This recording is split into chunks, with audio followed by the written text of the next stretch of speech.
Hey, I'm Jason Truding. I play in percussion, and this is the Brooklyn Bound podcast. And any of you who have listened to one before know that on a Brooklyn Bound, we have usually 3 sets of music by cool folks. And we're starting back up on August 27th. And we definitely have 3 sets of music by, from what I can tell, cool folks, definitely cool bands. But I am meeting Secret Drum Band for the first time in this virtual space. And this is Lisa Schoenberg and Alan Wilson, and thank you guys for being here to chat. Thanks for having us. Thanks for having us. Absolutely. This one feels pro. This one started off feeling pro, where I feel like I said the thing, and then you guys said the thing that you're supposed to say. The thanks for having us. We're doing good so far. So as I told you guys before we started rolling, and anybody who's listened to this thing before knows, there's kind of like, we'll do the same 5 questions for everybody on the show.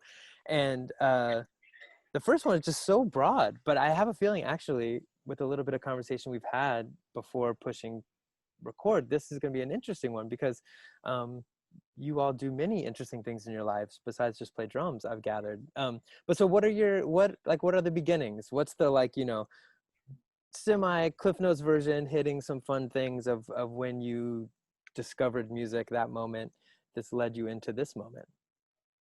Oh, like our origins? Yeah. We'll get to Secret Drum Band in a second, but yeah, what's your origin story, Alan? Geez, wow, I didn't know I was gonna.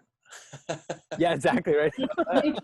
But no, that's interesting. I liked music when I was a kid a lot, and then yeah, I don't know. I just thinking back to being 6, 7, 8, I just was really into pop radio a lot. And when I got to be like 8 or 9, I really was into the saxophone. And I remember giving my parents and my grandfather a kind of persuasive speech about how they should let me play the saxophone in grade school band, because every song on the radio had a sax solo in it. And I thought it would be a good career move or something, that if I learned how to play saxophone, I could be one of those people. So what, we're in the 80s? That's great. The sax solo in pop music. Where are we at? We're in the 80s. Yeah. So we're smack dab early mid 80s. And that was my pitch. And they bought it, and they bought me a saxophone. So so that's how I started playing music in school. That's how I got into learning how to read music and all that stuff. Go ahead. No, it's great. We already talked about how this awkward talking over, but the 6 or 7 becoming music fan really resonates with me. I have 2 kids. I have a 7-year-old and a 9-year-old. I feel like it is just my goal in life to make sure we are listening to music that is interesting, so that anytime I'm in the car, I'm happy and not listening to so were you turned on to, getting into music? Was it your parents? Was it siblings? Was it just you turning the dial? We still talking to me? Just me? I am. Okay. Well, Lisa, I'm excited to get to Lisa's story. Oh, yeah.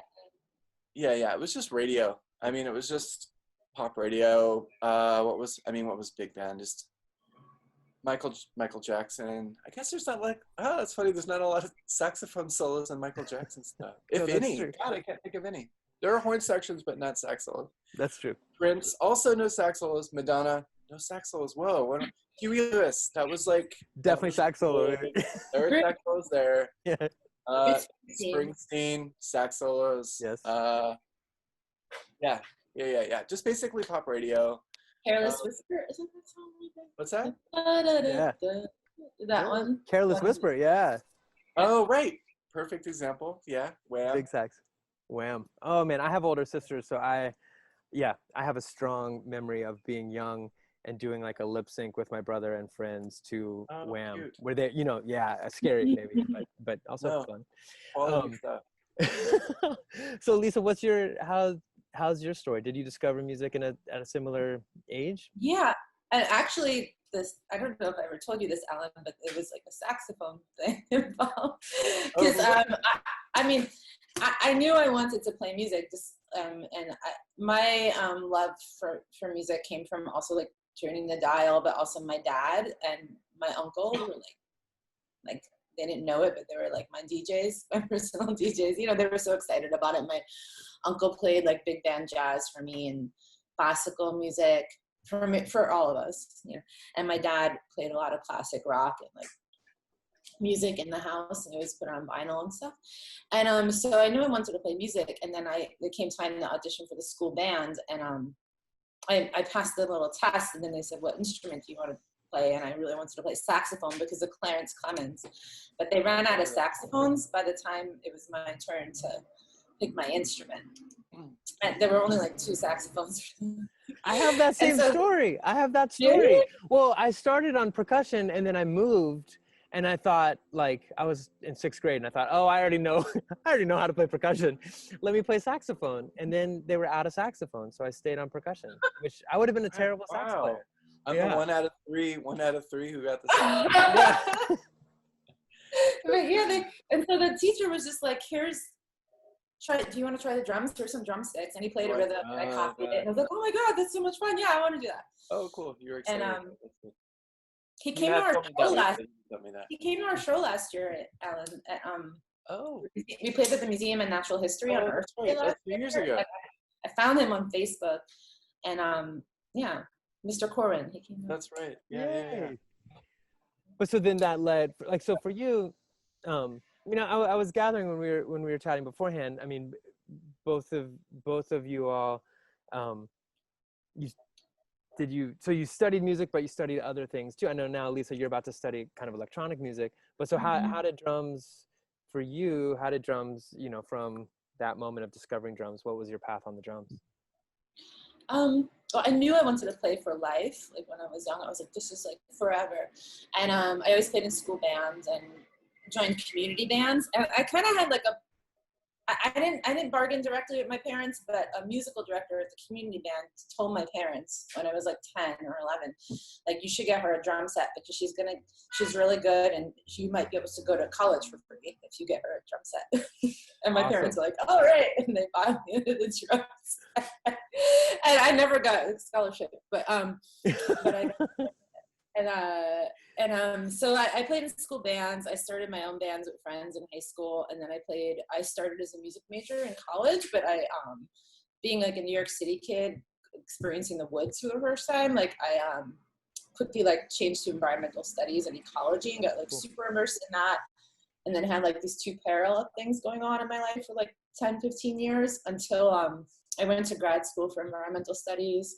And at that point, my focus within that was like conservation and insects. And I started like getting really into listening, especially going to the tropics and doing work in the tropics. I was like, holy shit, what are these sounds? And started experimenting with soundscape composition, and started thinking like there must be a way to like make this a thing. But it took me a lot of like experimenting and to like feel confident with it. And so that's kind of brought me to what I'm interested in doing today, like ecology-based music composition. That's amazing. What was where, as a New York City kid who studied, where were you studying in the woods? In Binghamton, New York. Cool. I went to SUNY Binghamton. So we had like a nature preserve on campus that was really accessible. And I had this awesome professor, Dick Andrus, who just passed away actually. And he, for our assignment in class, we just sit in the woods for an hour at a time and do whatever, just sit there. So that was like, I'd never done that before. Amazing teacher right there. Oh my goodness. Like, I feel like you could go, I'm sure his students went so many different places. The experience of sitting in the woods for an hour would be awesome and different for different people, I imagine. Yeah, and now I think of him like, yeah, I sit in the woods for an hour, of course. But at that point, I never like gone with that intention of doing that. That's amazing. So you are about to, Lisa, you're about to go study electronic music. Mm-hmm. Is that what you said at RPI? And oh, it's an electronic arts program. So it's like really interdisciplinary. So there's a lot of like science merging with art. So there's sound artists, there's visual, I think there's like movement artists in the program. Yeah. That's amazing.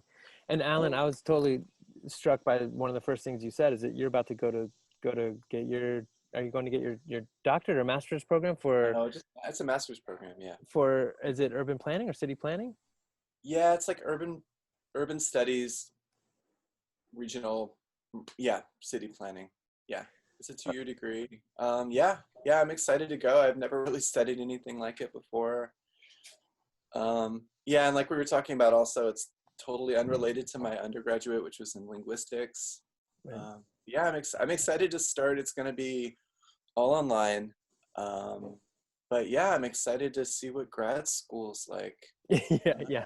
I'm kind of late. I got my doctorate, and I'm sorry, I got my my bachelor's when I was 40, I think. So I'm Awesome. I'm a late bloomer, and I'm 44. I'm about to start this grad program, and yeah, I'm just excited to see what it's like. Yeah. Yeah, I could tell by the sax solos. I'm 43. I was feeling very kindred in terms of that moment of Oh, right, discovery of really. that. It was like, yeah, just putting that together. Right. Man, I think Yeah. it's awesome because I mean, some of what I feel like all of us, right, have these overlapping communities, right, and we Yeah. overlap here, I guess, awesomely in Brooklyn Bound in this kind of experimental part of what So does and what you do.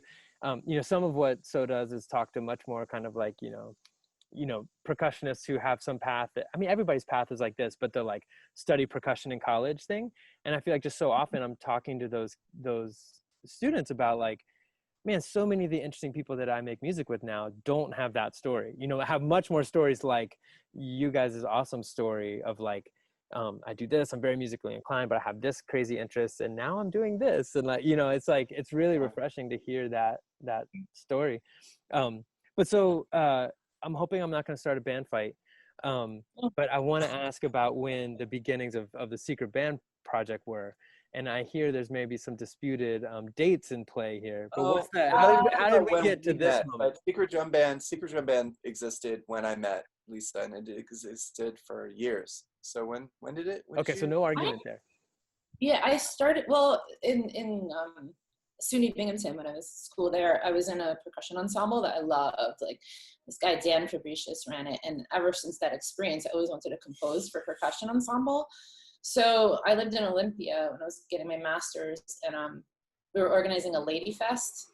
And I said, I want to organize like a showcase of all female drummers. And I was like, and I'm going to do a thing. I'm going to do percussion ensemble. So I like got 4 friends together and wrote the songs. Like, it was literally like 2 minutes long, and I think we played it through twice, so that it was like a 4-minute Awesome. song. And it was like my first experiment in doing that, and that was the beginning of Secret Drum Band. And then I didn't really touch it again for a while until I decided to do the soundscape composition thing and really pursue that. And so I wrote this 45-minute piece of like 3 movements called Mount Hood. And the Secret Drum Band just performed that, like, on occasion. Everyone said that we were really secret because we really literally didn't hardly play it at all. And then Alan came into the mix then, and he became one of the members that played that piece. And I was not writing any new music; it was just that. And then we started. I'll give you like the full story. We started a side project. Andrea Zattel, she's an artist in Joshua Tree, a designer. She invited Secret Drum Band to do a residency, and I was like, let's not do Secret Drum Band, let's make something new. So we made this thing called Hits of Sunshine, and it was multimedia. There's a costume designer, filmmaker, dancers, and Alan and I were focused on the percussion composition together. So this is when we started writing music together.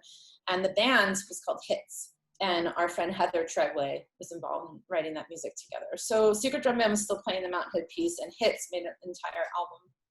And then at some point, fast forward, we have these 2 parallel things going on. I started doing some additional composition work for Secret Drum Band, having to do with my research in Hawaii. And we've got the desert thing, the Hits. And then they sat me down to breakfast one day, and they were like, dude, all 3 of us are playing in both of our percussion bands together. Can we just have one band? Yeah. And I was like, oh my God, you guys are making so much sense. So at that point, we merged. Secret Drum Band was playing only stuff that I had written previously, and then we brought the hit stuff into our catalog, which is more like, a lot of it's more dance oriented and catchy than the stuff that I'd been writing previously. And so now Secret Drum Band, based, Huh? electronic and sample based. Yeah. But those are the kind of the big differences between the two styles that we were playing. Yeah, it's more electronic. There's more samples. We have the SPDX involved, and a lot of affecting of field recordings and things like that going on. So that's where we're at now. And so now Alan and I co-direct the group and write the music. Awesome. Together. And I was so happy to connect with you, Lisa, when you reached out and learned about this band, and I felt like, man, it's like sounds amazing. But I've been taking it in mostly just like listening to, so if Brooklyn Bound was happening in our studio and we were all showing up to see Secret Drum Band, what would we see? Like, what's the personnel and what's the live act? Yeah. Well, our last lineup was 5 of us, right? Yeah. Mm-hmm.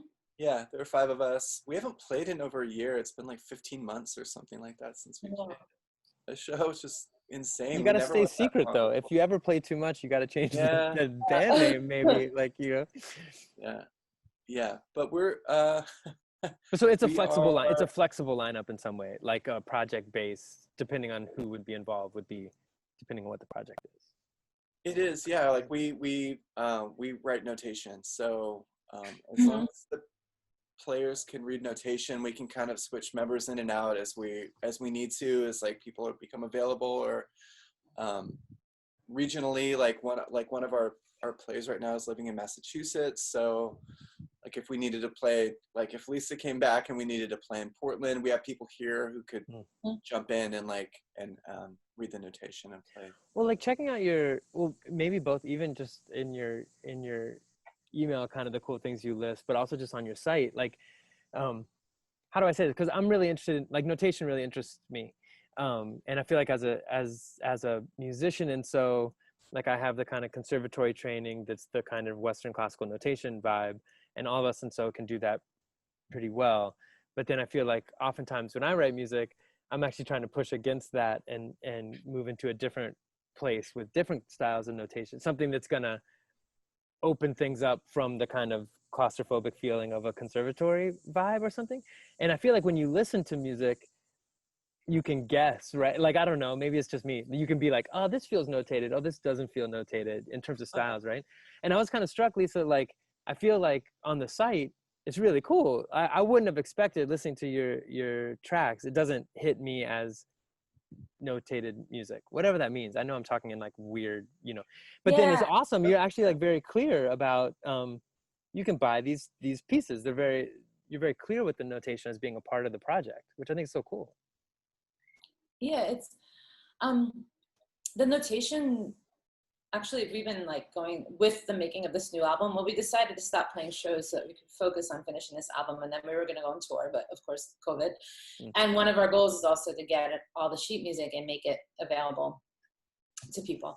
But the sheet music itself like really evolves in all different ways, and a lot of the times it's according to who's reading it. Like we have band members who don't read music, and so like Sarah Lund, for instance, she's like an amazing player, the drummer from Unwound, and but she hadn't really read that much, and so like we like kind of wrote a different version of it for her that had more like verbal cues and stuff, and like really like it's just a thing to follow, and a lot of the times it's just so that the piece can, for me, I know personally, the notation helps me make sense of it, because it would be like just like really kind of crazy to just have to reference the recording over and over again and be like, well, no, wait, you wait 4 measures. Oh no, wait, you're on the upbeat. Like, and so I'm like, oh, it says it right there, do that thing.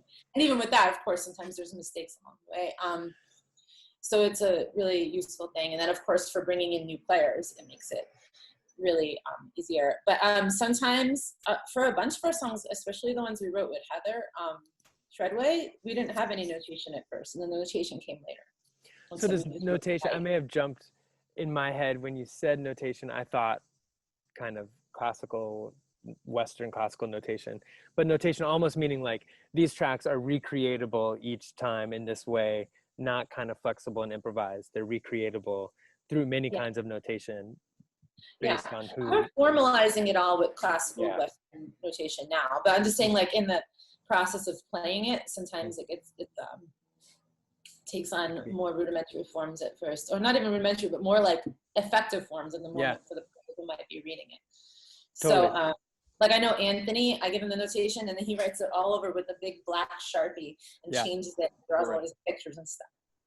So, love that. Yeah, and but yeah, some of our songs weren't notated and then the notation came after, so they were written by ear. We have 2 that we haven't even notated yet. Yeah. They're on the new Or album. it'll be like a lot of the parts will be notated because other people need to play them, but me and Lisa's parts are not, like, because we just know the parts. So then when we've had to go back and like, wow, oh, that's what it looks like, what I've been playing for 8 years. Like, Well, I kind of love that. I love thinking of, I don't know, you touched on, I love this topic. I really, really love this topic of notation because to me, it just feels like, I love the way you're talking about it.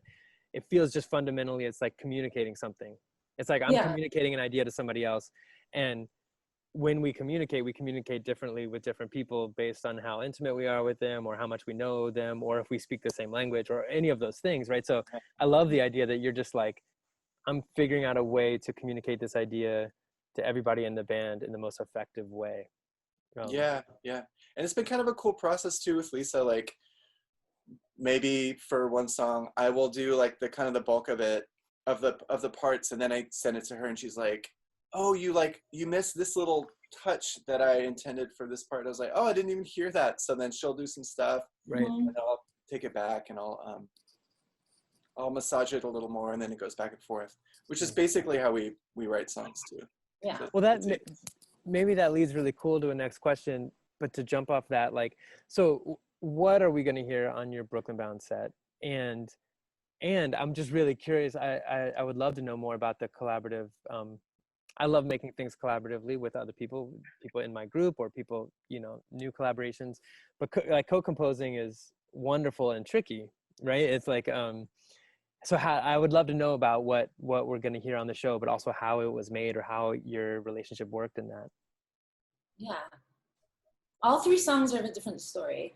Awesome. So we're going to hear 3 songs in the Brooklyn Bound series, and we do a little commentary in between them with the guy who runs our record label, Moonglyph.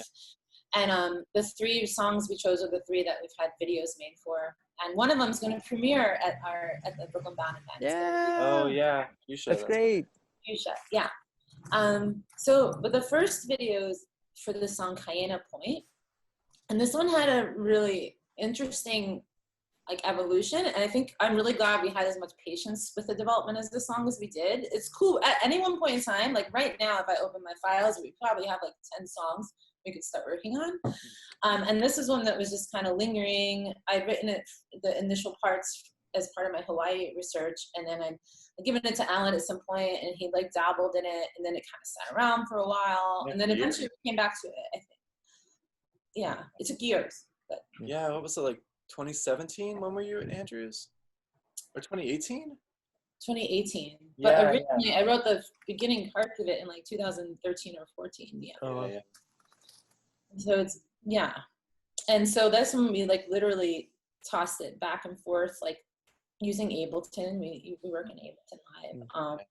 But I remember it was really late one night, and you were working on the Andrews stuff, and I was just sitting there. Messing around with Cayena, and I had a breakthrough that night, in your little apartment. Yeah, it was at our residency. It really took a turn, and it started to it took the kind of this basic form that it's in right now. I mean, it's a lot happened to it after that, but that's kind of when it coalesced into the rough form that it's in right now. Yeah, and so then there was Cayena. Awesome back and forth after that. Right. Yeah. Wait, what's the track called? You said it's Cayena Point. Cayena Point. Awesome. So is that the first track in this set, or that's one of them? It's the first track. Awesome. Okay. Yeah, and that one is kind of was a beast to notate and also work out with the band. Oh God, that's right, because of those little breaks that are in there. Mm-hmm. Those sped up breaks that are layered. Yeah. That one was hard to notate. This was one where, and I think some of the songs we've written with Heather Treadway came about through performance, through playing, through jamming, through recording stuff and then arranging it. Whereas Cayena Point was like field recordings I heard and little parts that I wrote out in the field, and then Alan's interpretations of those, and it's all happening in the computer. And then the actual playing of it happened later, and we sat down to play it. We're like, wow, it was a really good time. Yeah, we all had to learn it. Yeah, we didn't. We all had to. So that was kind of yeah. And so that's Kana Point, and our friends in Los Angeles made that video. Oh yeah, Melissa and Carver did that. They did the video for that, and they're like video production artists, and yeah, the video's really cool. It's a lot of affected footage of Hawaii, but specifically Kana Point. Yeah, I guess obviously you could talk more about. I don't know if you want to talk more about Did it. I get into that? No? But yeah, I don't know exactly. Yeah, I don't know where you sourced the footage from, but. Oh, they sourced a lot of it just like Oh, public access footage on the web, and about half of it was from stuff that I sent to them that I shot there. It's like phone pictures. But yeah, it's a protected place on Oahu that has been one of the most important habitats for the native Hylaeus bees that we were doing a creative documentation of.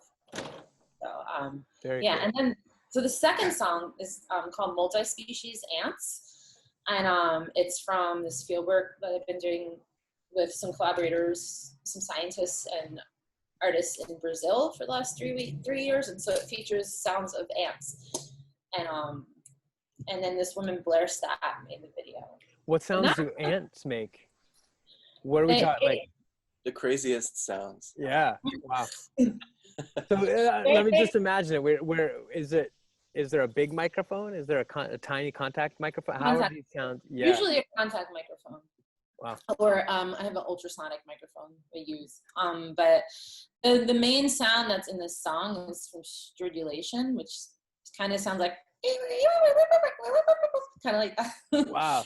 But it's like it's like in Brazil where we did this work, it's really easy to just explain it as like a heiko, like, you know. Okay, yeah. Everyone knows that instrument there, like where it's a ridge surface and a scraper against it. That's pretty much like the instrument that the ants. Is that the spring one? Is that the? Yeah, it's a spring, and then they move. Yeah. Yeah. So cool. the ants have a heiko on their body, basically. Wow. And they make it like that. And then, but there's sounds of like ants just walking over metal connected contact mics to, and ants attacking microphones. That's part of a project related to Secret Drum Band called ADA, Amplifying the Tropical Ants. And so, yeah, so that's that song. You have anything to say about that one? Oh, we talk about it in the video. I don't want to give anything away, any juicy bits away, but yeah. That one you totally wrote that one. I guess we talk a little bit in the video about how the compositionally how that was like pretty unchanged. Like it didn't change very much from the time it was introduced to the final product, which I thought was really interesting because usually our songs don't go that way. Right. Yeah. That's cool. Yeah. And it has different overlapping time signatures in the song. So sometimes, because I based the drum parts on ant loops that I made without consideration for any time signature. And we have like 3 on 4 a lot of the time. Yeah, so it ended up having like a lot of interesting overlaps and stuff. Yeah. Very cool. And then the third track. That's the second track. Oh, and that's premiering. Yeah. This is Antifa Fuchsia. Yeah. Right. I was just listening to that this morning because I think when you go to that's the first track on the album, right? It's the first track on the album. Yeah. Mm-hmm. Cool. So tell me about that one. I know I can picture I know what that one sounds like off the top. I'm terrible with song titles, but I remember that one. Yeah. That one comes out punching you in the face. Yeah. In a great way. It woke me up this morning. Yeah. Like, hello. Yeah. I'm excited when we can play live again because we set up 2 drum sets facing each other in the front. And then there's 2 stand-up drummers in the back, so we're kind of like in a square. And then our ambient players off to the side. And so I'm excited to like nail this beat together with the 2 drum sets. Just like, we've never played this song live. Like most of the songs on the record, we played all except the 2 color ones, right? The 2 Antifa songs. The 2 Antifa songs. Yeah, we've never played those. We'll have to learn those. Yeah. I'm excited to play that one too. I'm excited to play both of those. Yeah. And is Antifa anti-fascist Antifa or is Antifa Awesome. Yeah. So what was you guys are in Portland. Yeah. Yeah, we're in Portland. We're going to lead to the next question, maybe a little bit just about the heaviness of this time, or the I don't know, the way I've been thinking about it a little bit is I think I've told you I on this call I have a couple kids, and this is the first time I've ever usually I think something that they're going through I've been through on some level, right? Like or they're, and I feel like in this moment with COVID, none of us have been through this. Nobody living has been through this. But to just to then, you know, add to that this Black Lives Matter moment within this moment of complete isolation, I feel like it's just conversations in my house or with anybody, you know, it's just like this complete unknown moment, and how we're all dealing with it, whether as artists or just psychologically or just in our lives as whatever it is. I was gonna say as activists or whatever that is. So Antifa, for you, was this song new or old, or in relationship to this moment, or just in relationship to a longer movement? Well, we started writing it, or you jammed it out, like, was it 2018? Yeah, it was 2018. I thought it was more recent. No, 2019. Sorry, it was 2019. Because there was this part, well, actually today, this very day, Saturday, August 19th, 20th, there's actually like a bunch of right-wing groups converging in downtown Portland that today. And today, like right now. Saturday. Today's Saturday, right? Oh, it's tomorrow. Oh, tomorrow's Saturday, but still, I didn't know if you were talking about moment, but still, I didn't know if you were talking about like a moment that this happened, but no, you're talking about like right now. No, I mean like, yeah, and there's been this ongoing presence of like right-wing groups showing up in Portland and rallying, and then counter-protesters, of which we have been part of, showing up in opposition to them. And, you know, Antifa, which is not, you can't join Antifa. All Antifa really means is that you're anti-fascist. We're anti-fascist, and we've been part of like supporting this, and these songs. So we wanted to write new songs for that album, and we wanted to do it with Heather, who hadn't been writing with us in a little bit. We wanted to bring her into the mix again, and so we had this plan to just show up at the studio, jam, record it all, and then give it to Alan, let him do like a preliminary arrangement, and see where it goes from there. And it turns out there was these protests downtown that day, just like there's going to be tomorrow. And we decided we wanted to stick with our plans to jam. That we were feeling like more like the jam than going and protesting. But we wanted to connect it to that somehow. So we made like a hashtag anti-fascist drumming and did a live feed on Instagram. Only a couple people joined, but by doing that, we kind of like, our drumming in that session was like a couple hours, 2 hours long, was all like kind of filtered through this feeling of standing up for social justice, standing up for oppressed communities, standing up against fascism. And so that was kind of like running through our heads and our muscles while we were playing this stuff. And so that's where those songs came from. That's where very cool. I have some friends. So I lived in Brooklyn for a while, and as you can maybe see by the trees behind me, I don't live there anymore. I haven't lived there in 6 years, but So Studio is there, and some friends of mine who've been part of the protest community in New York, which is very different than the protest community in Princeton, have been doing some drumming kind of in solidarity, specifically in solidarity with Portland protesters. Oh, wow. When you said that hashtag, to me, if I was waiting for the punchline of being like, wait a minute, this caught on, because it's very much from what I've seen about the movement in New York, at least in solidarity with Portland, has been mostly bikers, bicyclists, playing percussion, kind of, handheld percussion, specifically, I think, in solidarity. I didn't know if that was connected at all, but it made me think of a similar kind of feeling and vibe. That's cool. Yeah. That's awesome. Yeah. Maybe, yeah. or maybe it is in specific relation. You just don't know how powerful that hashtag was, because I don't understand. I mean, we only did it for 2 hours. Someone else picks it up. And this was before this was pre-COVID. Right. this was just like, there's been this ongoing like face-offs in Portland for a while. Yeah, this is the one tomorrow is the first one I've heard of in a while. I mean, they've been showing up at protests, but yeah, I didn't know that there was an organized thing tomorrow. But yeah, like I think what a lot of people don't understand about Portland is that like we are like an island in like a big Red Sea, and so because of how because of our reputation and because of how progressive and like liberal this city is, even though it's the whitest city in America, which I think everyone knows at this point.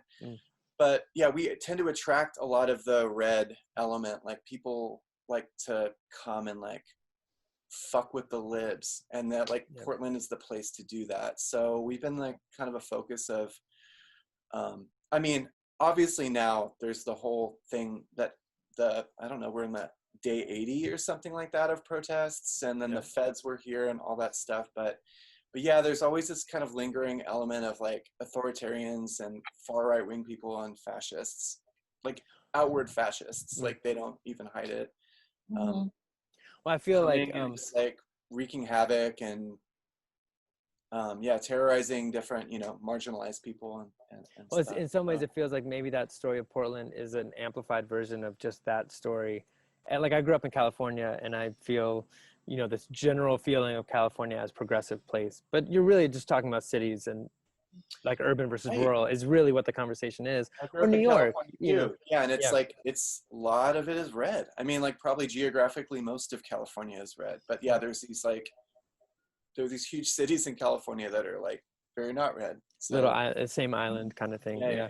And Lisa, I don't know how you're getting up to Troy when you go to school or whatever, but it's the same story. I know from working upstate. It's like you think of New York as a liberal. It's all feels like it's island. It's a different kind of island culture. Like this country is islands in that way. I wonder one thing. Just thinking about the COVID side of this moment. I've been struck by some people in our scene.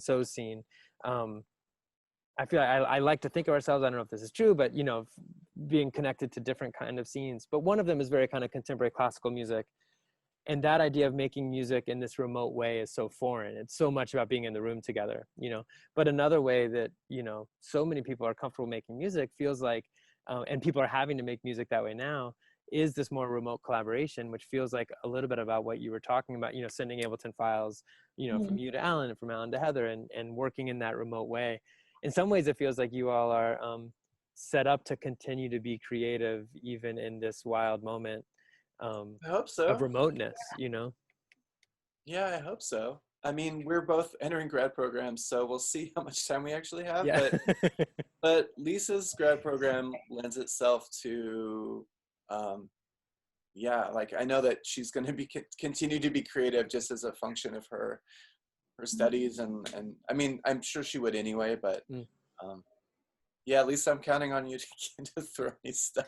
Oh yeah, and I'm just meeting you, but I feel your creativity coming through the screen, so I don't have a fear for you either. Sometimes I just need a kick in the ass, and that's like, I guess that's what I'm. I do too. Sometimes you're like, hey, send me the file that. Yeah. But, deadlines, right? Yeah, and I'm really excited. And actually, an idea that Alan mentioned, and I hope it's okay that I'm saying this, but I went downtown and made some recordings of protests a couple of weeks ago, and I got some really cool like vibrational sounds. Put a microphone in the ground and like did some shotgun recording. Was this before you left? Mm-hmm. Oh, cool. Okay. I put the geophone in the soil in the park, and then the whole. Oh, right. Oh, when I saw you. Was it when I saw you, or like around that week? No, it was like a week after that. Okay. It was before. It was like right when the protest was starting. We showed up. There's this park where everyone's gathering. People are giving out food, and then the crowd, like the protest march, came from the waterfront, and like they were approaching, and I was recording it. So, anyways, I have this cool recording, and Alan was like, "We should make music based on and inspired by what's going on in Portland." We made the Antifa pieces, but to continue in that, like thinking about sound and the urban environment in relation to what's going on right now. Yeah, because like most of the stuff that's based on ecology is like wild ecology, and I'm like, well, the city's an ecological system too. Yeah, totally. Well, I was gonna say, it feels like you're set up to do that already with your work. The ant vibe that you were talking about it, it seems like, yeah, what would it be like to plug in a different kind of organism to that same idea, right? Which is basically what you're talking about with humans at a protest zone, right? Just a different sound sources. That sounds super cool. I've been trying to end these discussions, these podcasts idea, coming off of question 4, which is a bit, you know, heavy and like, you know, what this like COVID zone that we're in, thinking about this may be nostalgic and silly question, but like having not been able to play music for people, I feel like So is thinking about a little bit nostalgically about all these fun experiences we had in the past, you know, like what are these like memorable concert experiences that like are binding for us, you know, and for So oftentimes it comes into these like, I kind of wish it was these like real crazy awesome experiences. Oftentimes we remember the like the shitty things, you know, the silly things, or the like weird places we performed, or the shit that went wrong on stage or whatever. But I would love to hear, and this can be totally you know, near history or far back history of Secret Drum Band, but do you have any kind of real, these like memorable concert experiences that come up for you all as a band or individually? As a band. To be honest, the thing that just came to my mind is this one time we were playing the desert shows in Andrea's Hotels land, and they were outdoors. This one we had a extension cord plugged into a building, and one of them was completely unamplified. Oh, so our first show, Hits' first show. The first one, Hits' first show ever, and like a couple of funny things happened. Well, one, we were using Ableton live in the set, and we accidentally left a loop on, and this is the first time we're playing this song publicly. The song we just wrote, so we get stuck in the loop. We started over, and I don't know if this happened in the same song or the next song, but we had one egg shake, and I needed to hand it off to Heather, and I threw it at her, and she didn't realize, and it hit her like square in the head in the middle of the song. Oh no. Okay, good. You're speaking my language, Lisa. These are my memories. This I go to these kind of memories too. That feels very memorable. The shit that went terribly wrong. Yeah. I think like on the other side of the spectrum, well, not the other side, just a different side of the spectrum. Our last tour that we did through the Northeast, I think this is just a show that was really special to me, and I also think it was probably the show that we played the best, and that was the show at Bennington. Do you remember that show? I love that show. With Michael Wemberly, the percussionist Michael Wemberly brought us to, he hosted us at Bennington, awesome. Which coincidentally is also the school that my daughter goes to right now. Amazing. Yeah, and so it was just really sweet. Like Michael was so welcoming and just an amazing host. And then my daughter came and brought all her friends. So we just played this little cafe for like maybe 20 people or something. But it was really, I thought we killed it that night. And it was just like, it was such good vibes. Yeah. Super, yeah, it was just really special night. And yeah, it was just rad to go across the country and be able to like kill it in front of my daughter and all her friends. Oh, Alan, I love that so much, man. It was so nice. I'm a few years behind. Well, I mean, my daughters will get to be that age. I'm imagining that moment for myself. That's so great. That's really wonderful. But I also love, I mean, I feel so much about music making. Like, I love that there were 20 people. Like, I'm sure you could tell the story of the most people you ever played for, or the coolest people, whatever, the heaviest. But it feels like that never captures the coolest experiences, you know, like those 20 people in that space. It feels like that's what I'm missing about this moment is the Brooklyn Bound has the ability to be that. It's like, you know, 40 people crammed in a small studio. Probably they know one band on the night but not the other two, and get really excited about that. So I'm psyched to have that experience in some way virtually on August 27th. I know so I had thought at one point these shows were at 8 o'clock, but they're not. Apparently, it's at 7 o'clock. So that's 4 for you, Alan. Make sure you're around. Because What day of the week is that? What's that? What's that? What day of the week is it? I actually have no idea. I can find out so quickly though. Wait, today's the 21st. So what does that mean? It's Thursday. Good. Thank you. Yeah, cool. I don't work that day. Just because one of the nice things about these, I mean, you'll be talking to the audience anyway in your conversation with your record label person. Yeah. But I found actually I wouldn't have expected this, but anytime we've hosted these moments, the idea that everybody's gathering on the chat and actually experiencing music together is also something that I just feel like is so foreign right now, of having a shared experience. So the idea that you all will be there and folks will be checking out what you're doing in real time is just for me, it's a really nice thing. So I'm really pumped that you guys have these videos for us to check out, and that you took the time right now to chat with me. It's a super, super pleasure to meet you all. And we should make sure, I love the idea that this album can be bought, not only the audio to listen to, but the notation to play. So all these cool percussionists out there. But we can do that, right, Lisa? Finish it by August 27th. Mm-hmm. No, well, okay. How about this? Putting them out one at a time. There you go. Yeah. But I also want to say that, like I think I mentioned earlier, it's going to be the premiere of Antifa Fuchsia, and our friend Julia Calabrese made that video. I'm really excited. Awesome. Yeah. In the desert, actually, in the desert, in Joshua Tree. Yeah. Oh, amazing. Yeah. Coming back to those early there, which is kind of nice too. Yeah. It's like you planned a wonderful way to wrap up this conversation, Lisa. Thank you.